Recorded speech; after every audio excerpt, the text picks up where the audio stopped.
It could be something to do with, where you're joining from, if it's an outside laptop, etc. I, Let's I, let's I see if you see. can. I see it has a red dot, so I think it is being recorded. It says recording has started. Shall I just take off the transcription? Because the transcription always makes mistakes in my experience. Is it? Is it? Yeah. Okay, ducks. Okay, so I'm recording the meeting. If it is that you don't have access to the recording, just click afterwards and request access. I think then I give you access, or each individual student might need to request Yeah, access. now it sort of looks fine again. It I looks normally fine. I normally upload for the students, later on Okay. my YouTube channel. But if there's problems, I'll reach out to you. Thanks, Yes, Michelle. and then I can send it to you personally, and then you'll have Fantastic. a copy. Sorry for that Wonderful. interruption. No, Sorry. thank you. Thank you. A very relevant interruption. Okay, ducks. All right, let's go back to the slideshow. Um, There we go. Okay, so I thought, let me introduce myself. My name is Michelle Coates, and I'm the information specialist, the postgrad person, the go to person for library stuff. And when I went to ChatGPT, I put that little picture, the top left corner picture, into ChatGPT, and I said, create an action figure for me, add a laptop, books, and coffee and cats. And this is what it came up with. So I thought that was quite cute. And it's all about how you use AI. So let me just explain the basics. And then, as I said, you're welcome to ask questions as we go along. All right, so key points to remember. Please acknowledge all AI tools, and this includes grammar tools such as Grammarly or Quillbot, ChatGPT, ChatPDF, etc. And then it will have a special annexure section after the reference list. If you do not put these things in, it could lead to an investigation where they're not sure if it is your own work or not. So rather just be safe and put the annexure in. All right, so you guys are postgrad students, so please try to stay away from ChatGPT in terms of the information gathered. So, when you just do a Google search or you do a search on Copilot or ChatGPT, try not to take that answer through, because otherwise you will need to have an in-text citation and a reference list example. And this looks really shoddy on a research report. So I would say do not do that. Rather, um, check if it has, like, let's say you've got content, but you took it directly from the generative AI. Okay, so maybe it's quoted from ChatGPT and it's got in brackets a reference.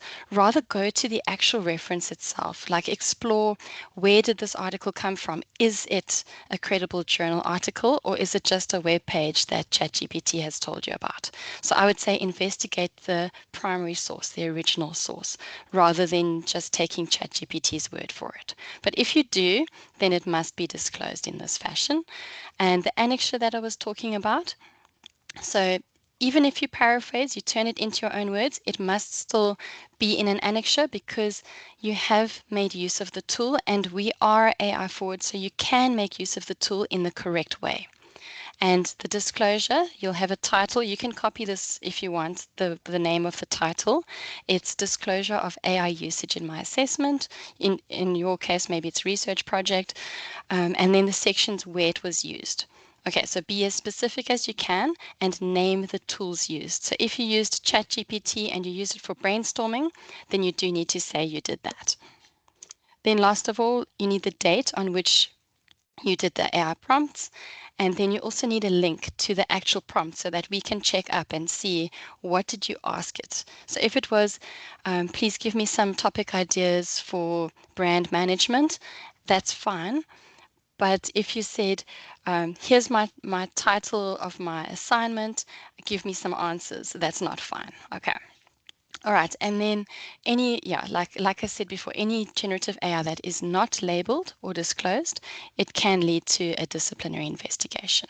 Okay, so what to do if you've used the tool for grammar, and we don't want to disadvantage anyone by saying, you know what, if you don't have good English language, then you're out. No, we want to help you. We want you to use an editing tool, but we want you to use it responsibly. Okay, so first things first, you need to say which tool you used and how it was used in the assessment.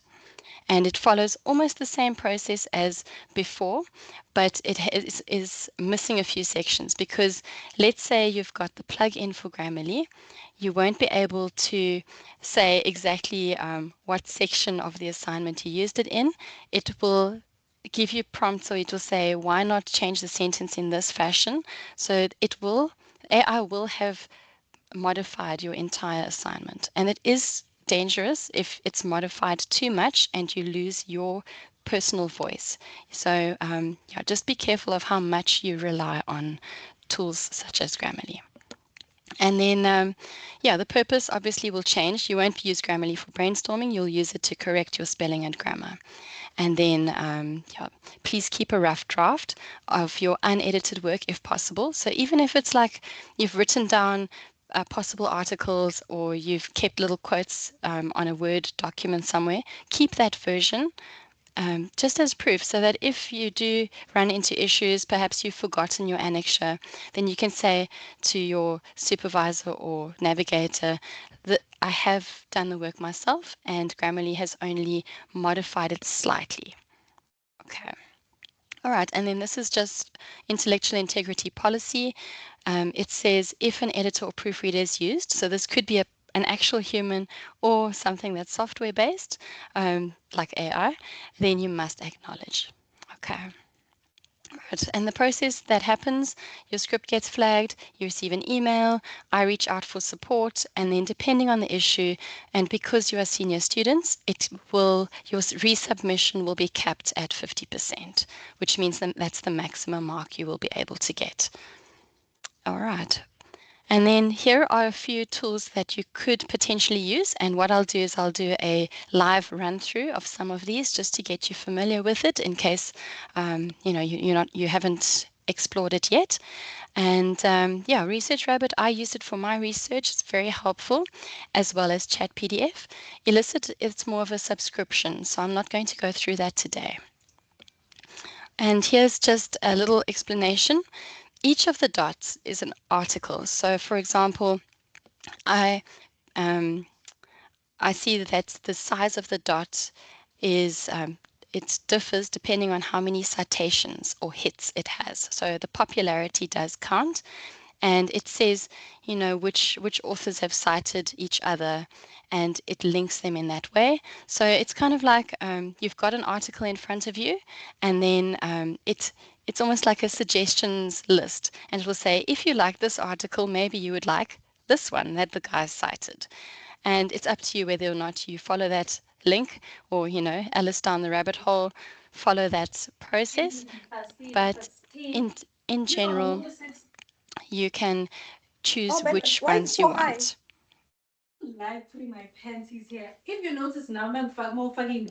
Could we please put microphones on mute?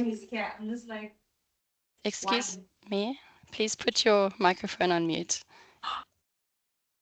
Okay, thanks. All right, so popular ones, they are the bigger dots, and you can use this to find other articles. Okay, and then ethical expectations. So while the AI tools are useful, please use them mindfully and ethically. Generative AI is not a credible source. Okay, so that's why I'm going to show you the different journals tonight. And then if you've only used AI to give definitions, you must still say that you used AI because we want to know where did you find the information. And if you're not sure, you are welcome to contact me. Please log a ticket or a query on the Assist platform, and then I'll get back to you as soon as I can. Okay, so our ultimate goal is for you to become a meta-literate learner, and that means you see yourself as an active participant or collaborator in the research process. All right, and this will assist you in future with AI, etc. All right, I'm not going to go through all of these questions. You are welcome to ask your own questions instead, but basically it's about, we want to see you and we want to see your progress and your research, not so much just a generic copy that AI has created. All right, and then I want to, I forgot to close the presentation mode. Okay, so there's, I wanted to just show you, this is my YouTube page. Is it still sharing? Did I click? I clicked away, sorry. Let's reshare. Okay, sharing is back. Okay, Yes, we yeah, can see. thank you. Thank you so much. This is for when maybe you want to save the YouTube link. Okay, so what I'll do, I'll just post the YouTube link in the chat quickly. There's a link to my page. Please save it for later, bookmark it. It might come in handy, and yeah, you never know what you might need. These are sessions that I recorded previously for both Vega and VC.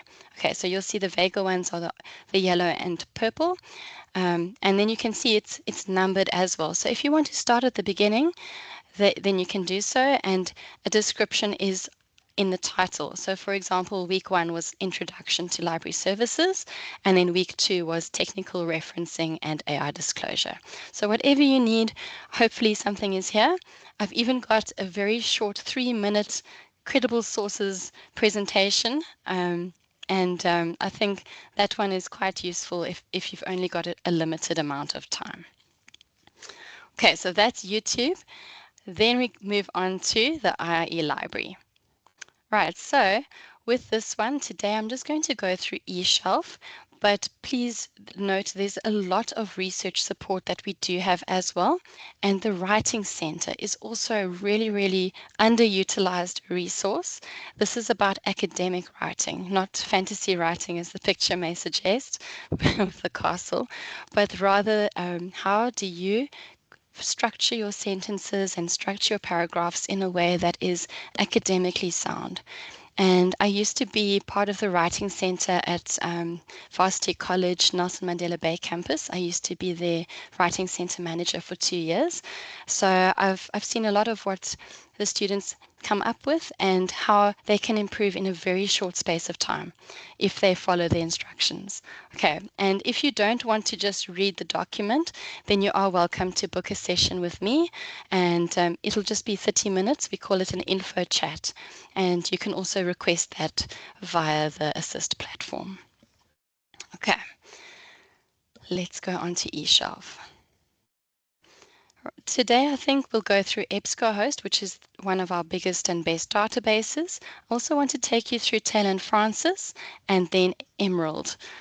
So then you've got a little bit of everything. So if you don't find what you want from the first place, you can always go to the other online databases. Okay, the only thing is that it will ask you for your password every time, and that can be irritating, even for staff members. But this means that whatever you are accessing, it's safe. And I think I would rather be safe than, going to a dodgy website that steals my details, because there are a lot of predatory journals out there, and yeah, it's not good if you by mistake use one of those predatory journal articles in your research. It'll make it look quite bad. Okay, waiting for the page to load. Click on EBSCO Discovery Service. This means it's going to search all of our databases at the same time. Okay, so you can do the EBSCOhost web, but then it's only the EBSCOhost site. Any suggestions for what I should search for tonight? I'm going to start with brand management or strategic brand management, but if you are looking or maybe want a shortcut into a search tactic, you can pop your topic in the chat or maybe some search suggestions in the chat, and then I can search for you live. Okay. Did I say business management? Okay. All right, I'm starting with 3 words because if it's too few words or too many words, you won't get a good result. Okay, I thought my page froze for a moment. Okay, now do you see if I just do a basic search, I get 7 million results, and that's not on. Okay, so think of this as trial and error. You're not going to get a good search the first time around unless you give it some parameters, some filters that you can use to make it better. Okay, so first off, scholarly peer-reviewed journals. You click that box. I think that maybe it's a bit slow today. Yes, okay, box is clicked. I want full text because that means you have access. And then instead of all time, why didn't they just say, the date or time? Past 5 years. We want up-to-date research. We don't want research from 20 or 50 years ago. And just saying the ChatGPT and those kind of sources, they sometimes give a 1985 reference, and that's not good at all. The only time that's actually helpful is if it's the actual theorist that came up with the idea. So if let's say Bandura published in 1977 his theory, then you can use that seminal source, but otherwise you must try to stick to more recent research. Okay, and then source type, I'm going to stick with academic journals, but you can do ebooks as well. Ebooks are totally acceptable and also credible sources. And the nice thing is that everything that you find here on EBSCO is going to be a good source. We wouldn't have subscribed if it was a predatory source. Okay, so we've already narrowed down to 500,000, but it's too much. We want it down to at least 50 or 20 or 5. So we need to go to the advanced search. And with the advanced search, we can add additional phrases. South Africa. Okay, so we've got strategic business management and South Africa. Only make one. Sorry, Yes. Michelle. There was a suggestion from the floor. Yes. Just to keep it interesting. So we're sitting in a corporate governance. Oh, Can we maybe wow. throw corporate governance into your search example? Yes, absolutely. Thank you for that. I think that's a fantastic idea. I've only ever been in one seminar about corporate governance, so this will be cool.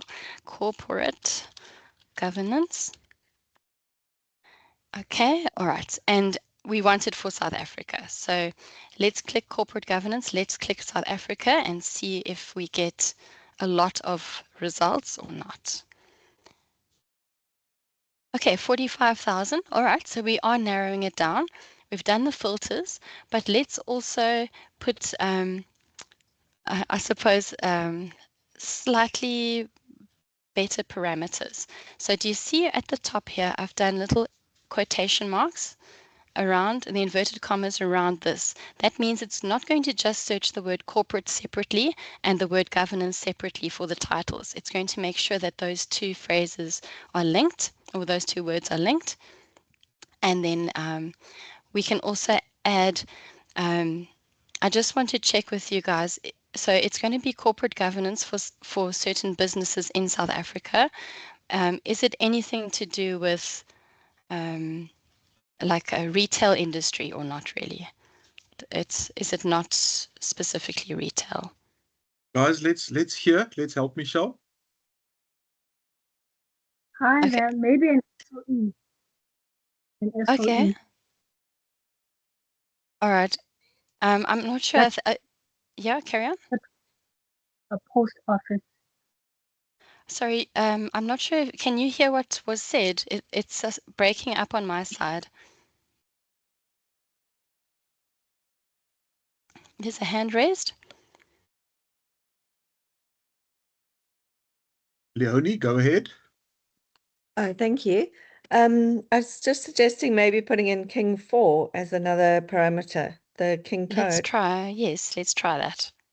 Thank you.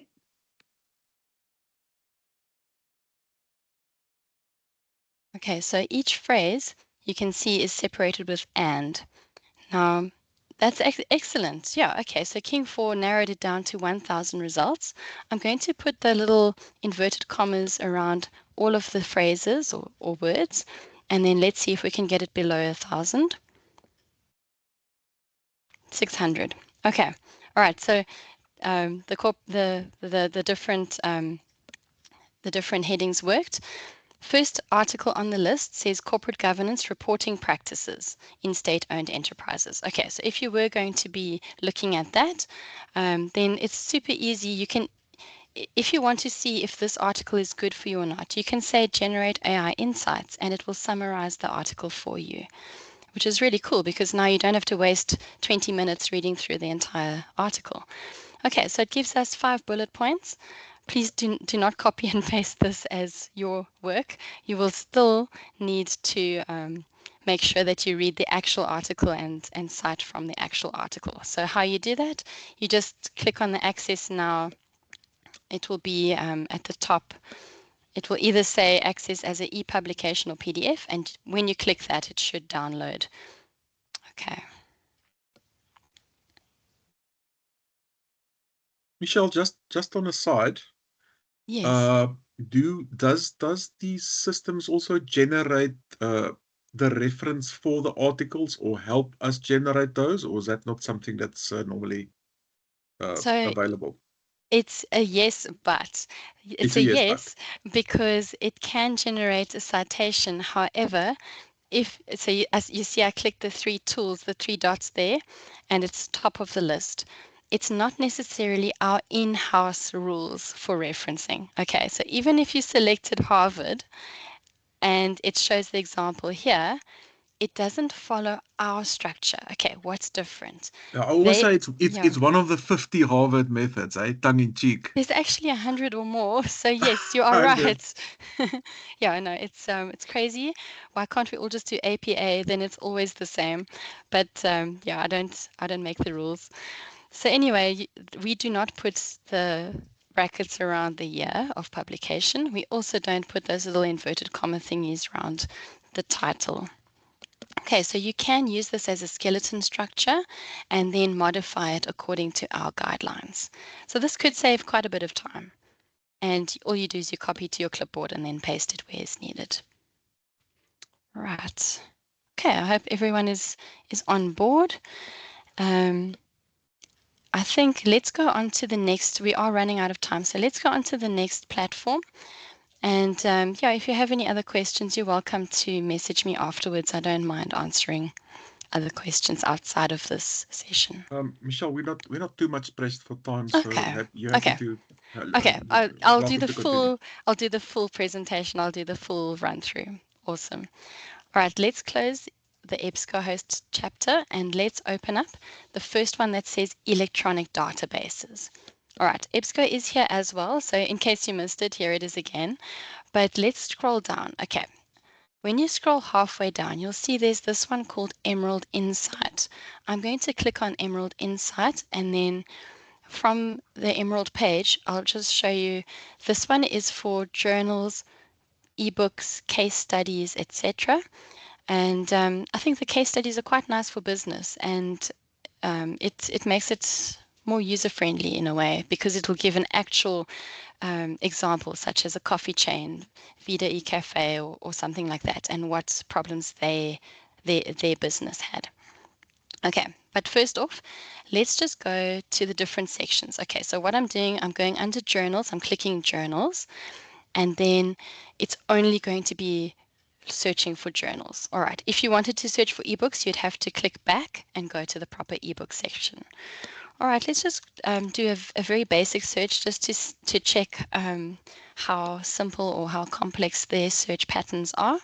So let's do corporate governance and just check how many results we get first. We can always add the other things later. All right, so they have a fair amount. So I think it's safe to say we can narrow it down further. On the left-hand side, you'll see you can tick certain boxes depending on what you want. So there's topic areas and types of sources. So if you only want research articles, then you only click the research article box. All right, and then just so that you can get familiar, I'll try and zoom in. Okay, so let's say we wanted this one, journal article on corporate governance, and here are all the details for the citation, but it can also be that you can add to Citation Manager, and this will be for your in-text reference and reference list. I have clicked it, but I think the page is just slow to load. I don't want to give it too many instructions and then it bombs out. Okay. No, I think it is a little bit on the slow side tonight. Sorry for the connection issues. But yeah, PDF, so this is very similar to Google Scholar. You can download the PDF straight from here. If for some reason PDF is unavailable or not downloadable, this is also another opportunity for you to check in with me So go onto the Assist platform and then type either the DOI code. So this is the DOI code there. It says DOI. It's a permanent link to this article. If you can copy paste this for me and do an assist query, then I'll try my best to, check with my contacts around the country and get the article and email it to you. All right, so it is possible. We can work around those paywalls. Please do not pay $40 for one article. It's insane. I do feel like we should go the open access route where possible. Okay, all right, so Emerald, very similar to EBSCO, just, you have to just check the naming might be different, the naming conventions, but end of the day, it's to search for academic journals, and they are credible sources. Michelle, Okay. sorry, am Yeah. I correct if I say we went onto the actual Emerald servers just now, and our institutional access allows us certain permissions on the Emerald servers, for instance. Yes, Different institutions might have different levels of access, absolutely. but it takes us straight into the actual Emerald server database, correct? Yes, that is correct. So what you would see, let me just check if it works for me. There's it's almost like the unlocked ones. The unlocked ones are the ones we subscribe to. So let's say we check corporate governance and we view all journals. There should be like a little key code, or it will say green for access or red for not able to be accessed. So I'm just clicking on a random journal and I'm going to see if we do have access by clicking on one of these articles. Okay, so at this top section, this one says it's open access, right? That means it's free for everybody. And yeah, whether you have a subscription or not, you should be able to view it. But then you get the one that's a red lock, and the red lock means we do not subscribe. And that's the one where you'd copy the DOI for me and then send it my way so that I can source it, hopefully, from another place, another institution. Yeah, okay. Thanks for that. Yeah, it is very important to see where we have access. Google Scholar is notorious for not giving access. So if you've checked Google Scholar, check the other ones first. And if it's not on Emerald, if it's not on EBSCO, then I'd say that's a good time to log a ticket or query. Okay, and this is the last database on the list, Taylor and Francis. Make sure at the top it says access provided by the institution. The reason for this is, again, the subscription issue. So you have to go through the IIE's library database. You have to click on this specific link, bookmark it for your convenience, and then you can definitely go back anytime. Corporate governance. Okay, I'm going to try the advanced search because Taylor and Francis is usually quite good with that kind of thing. Oh gosh, my spelling tonight. And King. Okay, so I've tried it without those little inverted comma things. Let's see what it gives us. 56,000 results. Okay, now let's try with those little goodies. See if it changes things. All right, but again, like Emerald, like EBSCO, you can filter the results. And did you see what a difference that made, hey? Down to 43 results. So I would keep it as is. We don't want to narrow down too much too soon. Otherwise, we might be counting out really good journals. But what I will say is you want a range from, let's say, 2020 to 2025. And then you apply the filter. Okay, all right, so we are down to 28. That's perfect. And you can see they've got more or less the same things. And you can see in the bottom corner it says full access with a tick in green. And then this one, the open access, is the orange. And I don't see any red ones, which is awesome. So we've really gone all out for you guys, and this is one of the top class databases around the world. So please, if you want top quality articles, please go here. All right, and then you'll see it if you want to just read the abstract, what it's about. It gives a summary. I love to go with the introduction and the ending, just to save time. And if it sounds like the results are what I'm looking for, then I will download it and read further. Also, citations. So that's what I talked about on Research Rabbit, which I'll also briefly show you in 5 minutes. If it has a lot of citations, it means it's very popular, but also it probably means that the research done was pretty good and should be cited because it is that good. Okay, there are exceptions to the rule. I won't mention certain celebrities' names, but yeah, it can be a popularity contest. But you see, this one has 28 citations, which could mean it's one of the main sources. And to not include it would be a mistake because it could be one of the best articles written on corporate governance. And this one's 460. So, versus a one citation, it's quite interesting how the citations do play a role. Oh, sorry, that was views. Okay, sorry, my eyesight's failing me today. Yeah, so citations do make a difference, but it's not the be all and end all. Rather just try to decide for yourself, does this fit in with your study? Okay, so there's lots of good articles, but do they work with your topic? That's the main thing. Michelle, a Yes, question. You spoke about downloading. yes, Can we download from most of these databases, or are some of them online absolutely. only? Luckily, this is not like the EBSCO ebooks. So ebooks, they do have copyright protection, and the ebooks have an issue with downloading. But with articles, journal articles, academic articles, you should always have a PDF to be able to download. There shouldn't be any restriction. Okay, I hope that helps.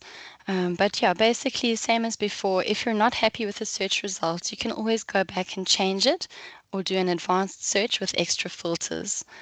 And yeah, it really does depend on your topic that is it going to be relevant for you. Okay, so that brings me to Research Rabbit, which if you do it's like a free sign up. And in the beginning, it's going to be a blank page, but don't be daunted or don't be put off. As soon as you add things, so you can make your own collection and then you can label it. So I have a folder called AI literacy and meta literacy. And in this folder, you can add papers by clicking that green button at the end. So you can search for it here if you have, the DOI number, which is the permanent link, or even if you want to maybe just copy the title. And then once it's uploaded, you'll be linked to Zotero, which is one of the referencing management tools. And what's really cool is then whatever you've got on your Research Rabbit list, you can populate a referencing list. And again, yes, you will have to edit it afterwards, but it's a great start and it does save time. All right, so how do we use Research Rabbit? Here we go. You first select the articles that you want. So maybe I think these 4 top articles, I want to see how do they compare to each other. At the bottom, so I've ticked the box for those, it turns blue. At the bottom, in small purple writing, it says connections. Click to show. Right, so I've clicked it. None of these articles reference each other.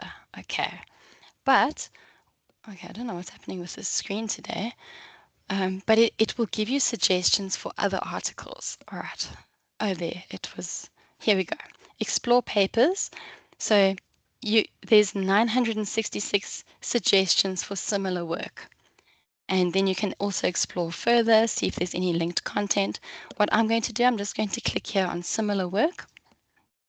And then the brilliant thing is that, look, our little web has been created. And you can see of all of these sources, only Long was a very good one that was cited by a whole bunch of other people. The rest were maybe not as popular. And that's wonderful because now we know there's the other author called Druger, and Druger has published 4 different articles similar to Long, And in that respect, then we know that, okay, if we've quoted the one guy, depending on how big the dot is, that could be the next most popular article. And then if we click on that, we can download the PDF, provided it's open access. So here is a great way to find additional credible sources quickly and easily. All right, are there any questions with how to use Research Rabbit? So you'll have to sign up. You can probably sign up with a Gmail or email address, and then you just start posting articles, PDFs in here. You check the links, and then you search for more articles that way. What Okay, a powerful tool, hey, Michelle. It is so fantastic. I can't praise it highly enough. There are other AI tools. So if you prefer, for example, lit maps, that's fine. I tried it and I wasn't as pleased with it. So I'm promoting Research Rabbit here today. Okay. And then I've got one last thing to show you guys, and then I'll be on my way. All right, Chat PDF. So we've all heard of Chat GPT. Chat PDF is 100,000 times better. Why? Because it only searches the PDF that you put into it. And why is this a good AI tool? Because now you can ask it questions about the PDF article. All right, so I've got my folder on AI literacy, and if I click on one of the articles that I've uploaded, I'm just clicking on a random one, then what we will do is we will have the article in like a miniature version on the one side, and then it's kind of like you're talking to ChatGPT, but you can ask it now, I want to summarize this article. And if you click summarize, which I did in the past, it will show you with sections like the abstract, it's summarized in 3 bullet points. And the best part is that it shows you the page where it got the information from. So it's almost like using a PDF with that magnifying glass to search certain words, but it's way more advanced. Okay, so in this article's literature review section, those 3 points were covered. So if we want to say, for example, read up about different frameworks or the Noddings model, we scroll to page 2. So it's clickable links. You click 2 and it takes you to page 2. And then you zoom in and you can see further what did it say about that model. All right, so this is just a time saver as well, because it's not doing the work for you, but it is guiding your research a lot better. And then I think I also asked it specific questions. Okay, so if you've got research questions, you can say, does this apply to corporate governance, or in what way does this apply? And then it will show you specific pages that will answer your question. So I asked it a question, what specific emotional aspects of information literacy are highlighted in the study? And then it gave me 5 different points. Okay, so if you're looking for themes for research, then this is a very powerful tool. But also, please don't copy paste the answer. Remember that this would be an AI tool, so you would have to have an annexure for it, and you would have to paraphrase into your own words. Okay, so while it's helpful to find the page, you can always go and you can take the actual text and paraphrase it into your own words further. All right, and this is amazing because now, let's say you don't understand the terminology, you can say explain, and okay, it's frozen now, but usually if you click explain, then it will try and simplify the language, because journal articles are also very high-powered English, and it takes a lot of brain power to read them. Even myself as an English speaker, after article 2 or 3, my brain is fried. So if you can have a way to understand it more easily, then this is it. And yeah, so this is actually, it highlighted the main aspects, and that's what you can focus on. And yeah, please use responsibly, but I think this is going to be a lot better than just popping a question into Chat GPT. That's just my opinion. Okay, all right, so we're at the end of my session. Do I have any questions from you guys? Anything you'd like to know or clarification of something we've covered tonight? Guys, this is your chance. But if it's clear, just give a thumbs up and we're good to go. Oh, I get a heart. Thank you so much. Much let's go. appreciated. Yeah, let's go up to the react button and give Michelle a round of applause, folks. Oh, thank you so much. Really appreciate it, you guys. Michelle, what I'm observing from what you are saying is these tools are so handy to make it easier. Sometimes you will hear students say, "Listen, I cannot find something on my topic," and we know, guys, that literally everything under the sun has been researched. Remember, there's hundreds and thousands of studies being published every year. So very often it's not a case of there's nothing for me to find. It's a case of not digging in the right way, right method, not digging in the right places. Those gold nuggets, if I can say this, Michelle, are not always apparent or on the surface. You have to know how and where to dig to find those gold nuggets, right? Absolutely. Yeah, no, for sure. And look, I've obviously studied information science extensively, and we get taught these kind of tips and tricks for searches. And the golden nuggets that I've shared with you tonight, I hope you'll be able to take back and test out for yourself. See what works for you, see what doesn't. And if you have any if you run into any issues, just know that I am here to support you guys. And if you ever need me back for another session, you can just ask your supervisor or navigator, and then then I'll be happy to pop in again in future. I see there's a question in the chat. When are annexures mandatory? Whenever you have used an AI source or some kind of AI tool, then you must put an annexure in. So that means even if you've asked Copilot what is the definition of corporate governance, then you must do the annexure for that tool, which could be the ChatGPT, which is then OpenAI is the company that hosts it or creates it, and then you would have to follow what I showed in the presentation with the full annexure. I see also there's another one that says, is there an email we can contact you on? Technically, they want me to promote the Assist platform. Usually when you ask for articles and then I email it back, usually I do use my staff email. The problem with the email is that I might not receive it immediately. So yes, I could send the email, but I think the quickest way is if you contact via the Assist platform.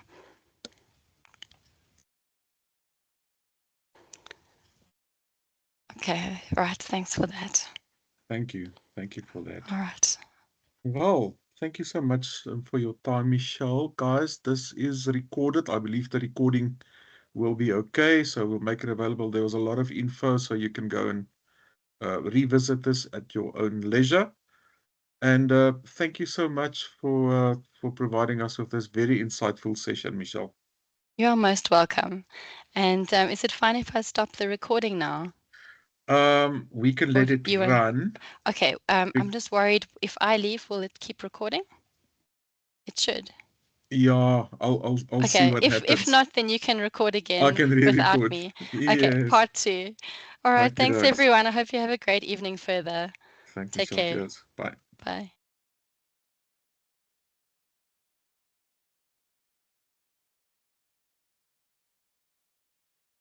Okay, that was interesting, guys. All right, the recording is still running. Let me start by saying the following. Can you guys see my share? You can see the pairs, folks. Okay. I wanna just start by saying something that was brought to my attention, guys.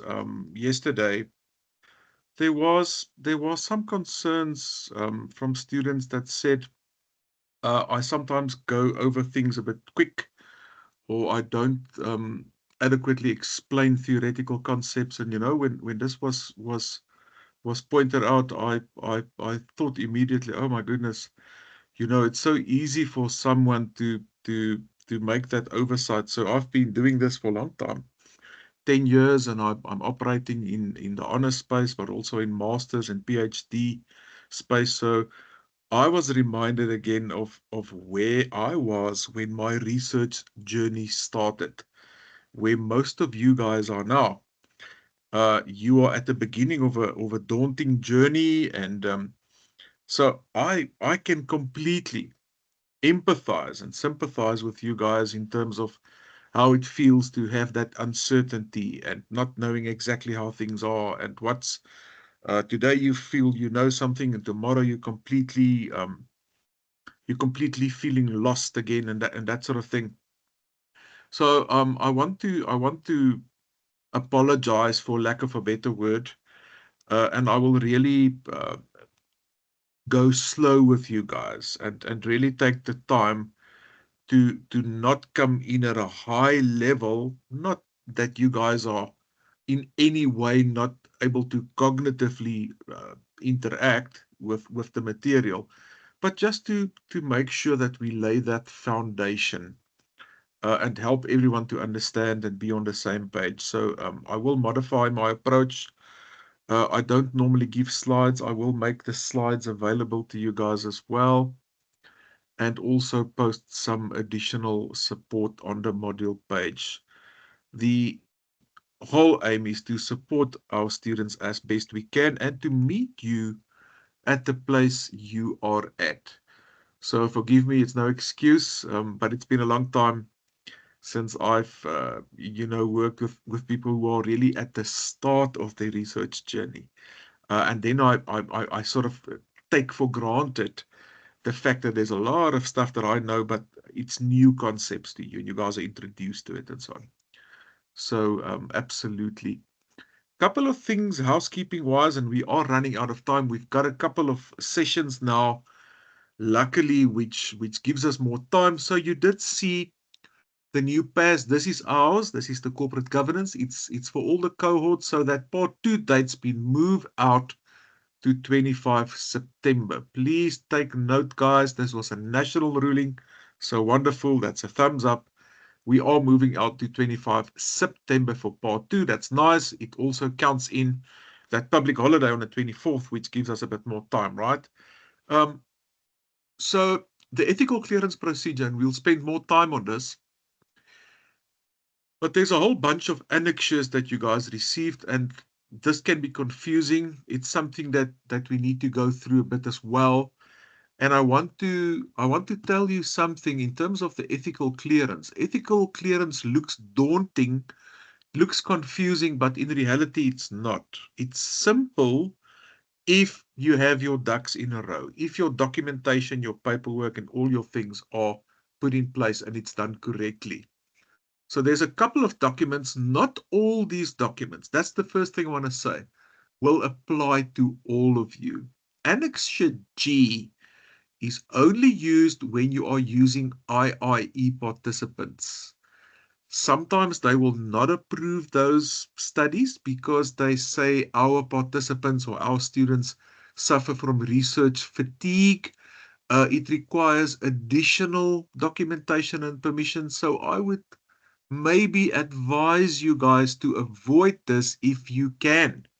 That is using IIE subjects as your sample. Annexure H for hotel is a form that you will all use, guys. That's your personal individual consent form. You will see it says participant or respondent. The reason why it says that is because in qual research, we call our sample individual a participant, and in quant, we call that person a respondent. So it's the same thing. It talks about an individual, the unit of analysis. This is a person. All of you will do Annexure H and attach it to your documentation. I will go into more depth in our next session, and I'll go in detail through all these things and exactly what the expectation is. I will guide you meticulously as to how we should go about. Annexure Q is a synopsis. It's a summary of your study that we will use for our research ethic approval meetings. Guys, there's a couple of people going to sit as an ethical approval board with the goal or the aim of issuing you with an ethical clearance letter.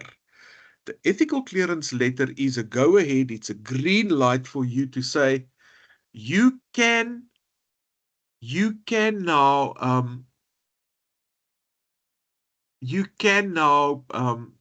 continue with your research. You've got a green light to commence research. Provided it's not in a Google form or Microsoft form format.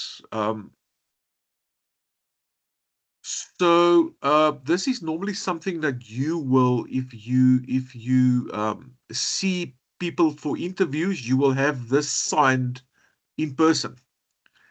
So that's normally how that works. I'm not sure on the quant side how we will deal with that. I'll find out. This is not something that we need in advance. It's something that you will have to sign before people can continue with your actual data collection. Annexure Q is that summary. There's a lot of information there where you give us an in-depth, detailed overview of what your study is about. And that is used in our ethical clearance meeting. A letter for approaching gatekeepers. A gatekeeper is a person who is mandated by an institution to give institutional or organizational consent for you to do your research with subjects, listen carefully, who are affiliated with that organization. I'm going to Chamberlain's in Pretoria East. Now I need a gatekeeper's letter. I'm going to a small engineering factory. There's 20 or 50 people working there. I want to interview them. I need a gatekeeper's letter. I go to the man on the street. I speak to John, Sarah, Thomas in their individual capacities. I'm not talking to them from the perspective of their organizational affiliation. So now I don't need a gatekeeper's letter because my sample is not affiliated in an institution.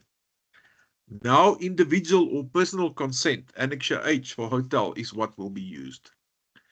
If you approach more than one gatekeeper or more than one company or organization, that implies that you will need more than one gatekeeper's letter, guys, to get that permission. So some of you will get around the gatekeeper requirement, and some of you will do it and say, listen, I've got access to this organization. I don't have problems to have the gatekeeper's letter signed. It is something that we have seen sometimes that students can battle. The bigger the organization, the more your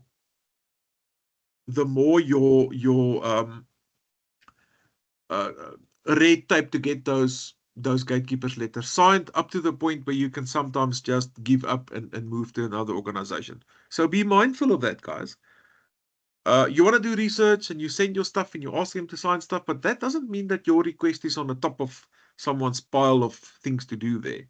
So make this easy for yourself. We are pressed for time. If you can get around the use of gatekeepers, in other words, you're talking to people in their individual capacities, not in the organizational, with the organizational hats on, you can get around gatekeepers. Marika, I'll look at your question in a second. And then there's a template here for approaching people for the gatekeeper's letter and explaining. So it's like a sort of a cover letter to explain why you are approaching them and what's the purpose of your research and who you are and all the nitty-gritty about your research. We have a template for that, and then we've got the actual gatekeeper's letter template where you will need to then get it physically signed by that person who's mandated. Guys, I want to throw in something here which is very important. There's an IIE blanket rule that we don't disclose names and identities of organizations and people. Yes, they might say it's fine, you can disclose it.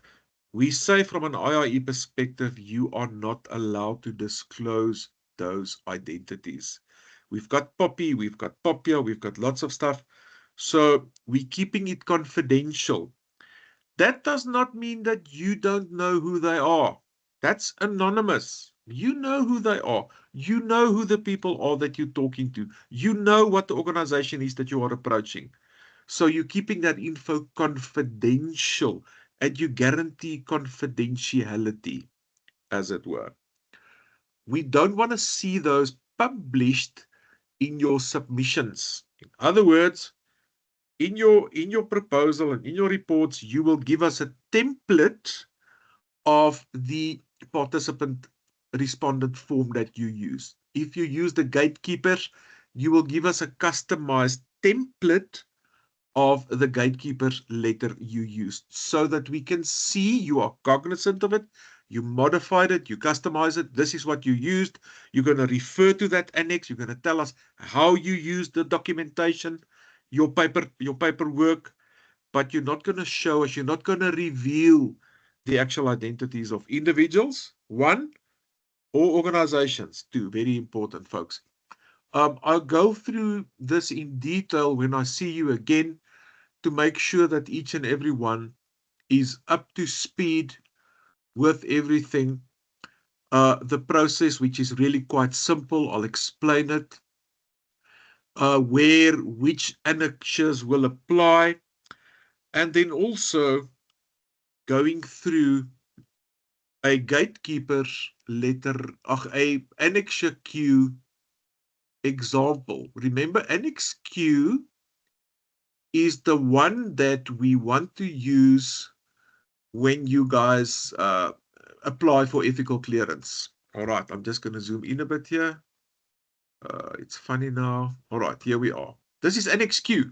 This is a completed example. I just want to get you guys to get a feel for this is a good example of how much info we want on this. So you get a blank template and there's lots of stuff here. Then obviously it's going to start at the top. There's the name of the student, the title, the qualification, your supervisor's details.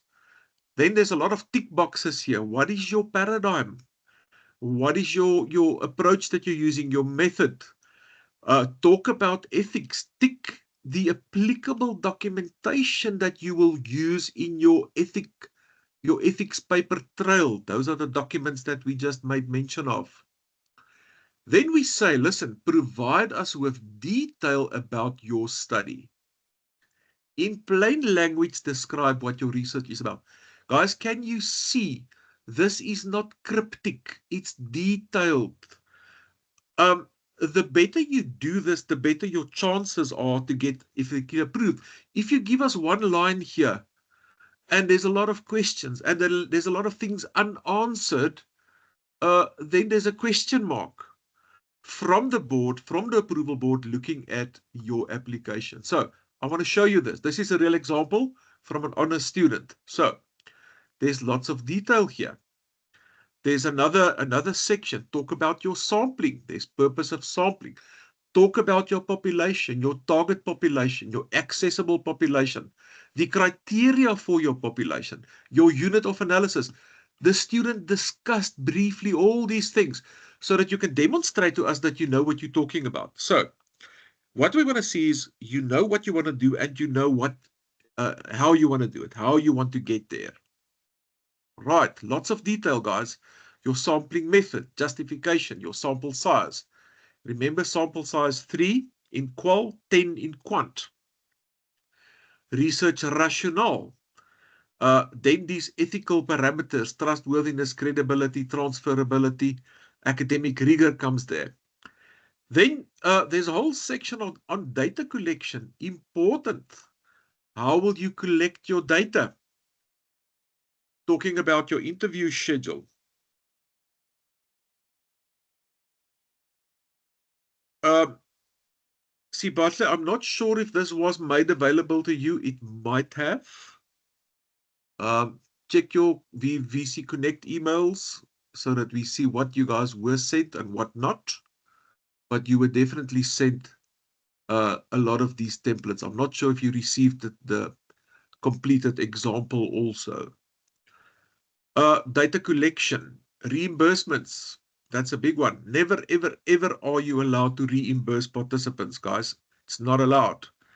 Ethical considerations. What did you do? What did you think? What did you consider? What did you weigh? What did you take into account in terms of your ethical plan? There's a lot there.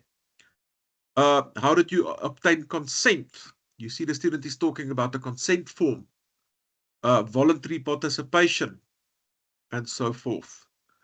Then there's a declaration and it's signed by the student and by the supervisor. So this looks like a lot. It is heavy lifting, but it's not difficult to put the right stuff in here if you do your stuff correct. The biggest mistake you can make here is to put misinterpretations, manipulated, wrong, irrelevant info in here, or to give us a document that's too cryptic. With Annexure Q, we want as much detail as possible, folks. And that's the big one. So those other documents are short, they are templates. This is the big one. It's the summary that we will use for your ethical approval meeting. There's, of course, the Annexure H. It's a quick one. Can you see you need to modify this? Guys, if you want to not succeed, then submit a document that's not customized with your name in. My name is Ruan, and I'm a student at Online Varsity College. I'm about to do this for this reason. This is the name of myself. This is the name of my soup. Guys, you need to modify the templates, but there's not much more to it than that. So don't let these things intimidate you or scare you. And again, like I say, next week, especially with our date being moved out, we've got 2 more sessions where we will look at this sort of thing much more in depth and go through everything. Start looking at the templates, please. Start familiarizing yourself with them. Remember, Annexure H, all of us will use it. The one we will try to avoid, which I want to recommend you avoid, is Annexure G. This is only for when you use IIE subjects in your study. Easy to avoid this one. Please avoid it if you can. It adds unnecessarily permissions and complexities to your study. Annexure O, a gatekeeper's letter. Some of you, look how short this is. Again, it says gatekeeper's letter. There's some customization required here, guys. You have to customize this template with your detail. Again, some of you will sidestep the gatekeeper's letter necessity and say, I'm approaching or targeting individuals, non-affiliated. Some of you will say, I'm going to talk to an organization, so I would need one of these to be signed by a mandated individual representing that organization. Doc, a lot of us, the goal is to cum laude for the qual. I'm sitting on 3 distinctions already. Fantastic. And I would very much like to continue on that tone to apply for jobs and masters and so on. You mentioned how hard it is to achieve a distinction. Yes, it is hard. It should be hard. You really have to distinct yourself. Is there a way to understand the work to achieve that? Is there a way to better understand the work? Obviously, there is. Listen, guys, I will definitely explain things to you as best I can. And all the soups, they're not called supervisors. Please, that's a misnomer. We've changed that. In the MOUs, by the way, if you haven't signed your MOU or haven't received it, if you haven't received one, please reach out to Renalda. If you have received the Adobe email, please sign it ASAP. My students, I think there's 2 or 3 of you that still need to sign yours. It's not supervision, it's pod leadership, guys. We are there to lightly guide you. So you have to immerse yourself. You have to read. You have to become it's a growth curve, America. Like anything in life, it's a growth curve. The first time you pick up a bicycle, you fall every two steps. And you fall the skin off your elbows and off your knees, and you cry, and you don't wanna ride bicycle anymore, and then you go on again. Is there any way to shortcut that? No, not really. It's just reading and exposing yourself and immersing yourself and uh, getting your nose into your research matter textbook, guys. I want your pages of your textbook to be dirty. Look, in reality, no one learns anything from being told this is how it works. Guys, be honest. No one learns anything from being told this is ABC, this is how it works. You have to jump in, you have to throw your weight in. You have to mean business with things as well. Yes, we will explain the theory in more depth. We will give uh, examples and so on, and we will try to earth, if there's time in our sessions, your research also in the theory as we go through it. I think we are making good progress. We've got that date extension, which I'm very glad for. But guys, put in the work, put in the research, figure stuff out. Ask the questions, bring the questions to class, so that we can deal in it. We can explain things that you don't understand. Remember, you are postgrads, and I am treating you as such. I'm treating you guys like fellow academics. Please take that as a compliment. The fact that I am treating you as fellow academics. If you're asking me halfway through the semester, sir, what's the difference between quant and qual? I'm going to probably tell you, all right, I want you to look for 10 articles or 15 articles that explains the difference between quant and qual. Read those articles that explain the difference between quant and qual, and then write me a short email explaining to me what the difference is between quant and qual. Do you guys know you're never, ever going to forget what it is? I can tell you the difference if you don't know it, and I will, but become keen on learning and acquiring and getting the knowledge and making it your own, folks. Okay, that's enough. Thanks, Leonie. So you guys were sent an email. I'll also check and follow up on that. Please keep your momentum. Don't fret. The part 1 marks will take a while before they come back. It has to go through all the processes. But I think all of us have an absolute shot at making a success of this. Guys, that's all from me. We are 10 minutes over. Happy to adjourn this meeting. I will upload. And we will speak next week again. Take care. I will be in touch if there's other things. And yeah, please look at the page. I will definitely put some interesting stuff for you on the module page. Take care, folks.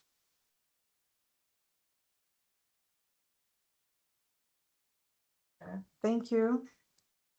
You're welcome. Thank you, Doc. Good night, everyone. Cheers. Take care.